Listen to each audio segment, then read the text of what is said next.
प्रज्ञा लिखती हैं कि ट्रेन हमेशा ही लेट होती है, लेकिन रेल बजट हमेशा ही टाइम पर आता है। अंकुर लिखते हैं कि रेल बजट में रेल मंत्री क्या घोषणा करेंगे, इससे ज्यादा जरूरी है इंडियन रेलवे की साइट IRCTC सही तरीके से काम करे।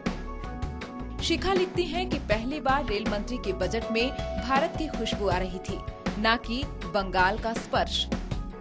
भूपेंद्र कहते हैं कि रेल बजट में पहली बार लोगों को रेल मंत्री पवन बंसल के बारे में पता चलेगा। जनता मंत्री जी से रूबरू होगी। रशीद का कहना है कि पिछली बार रेल बजट पेश होने के बाद रेल मंत्री को निकाला गया, लेकिन इस बार कम से कम रेल मंत्री को इस बात का डर तो नहीं है। अंकिता लिखती हैं कि सरकार वोट बैंक की राजनीति के लिए अन्य कई क्षेत्रों में अल्पसंख्यक संप्रदाय को आरक्षण देती है, लेकिन रेल में क्यों नहीं। दीपिका लिखती हैं कि भले कितनी भी नई रेल चले और कितनी भी नई सेवाएं शुरू हों, लेकिन सबसे महत्वपूर्ण है रेल का शौचालय। सरकार को अधिक से अधिक पैसा रेल के टॉयलेट की साफ सफाई में लगाना चाहिए।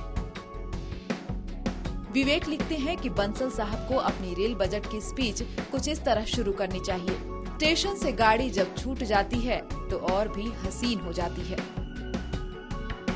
कमल कहते हैं कि जब तक सब लोग ट्रेन में जनरल डिब्बों में सफर नहीं करेंगे, तब तक इस बजट पेश करने के कोई मायने नहीं है। कृतिका लिखती हैं कि रेल मंत्री को बजट पेश करने से पहले IRCTC की साइट पर जाकर टिकट बुक करने की कवायद करनी चाहिए। अगर वो ये करने में सक्षम होते हैं तो उन्हें बजट पेश करने का पूरा हक है।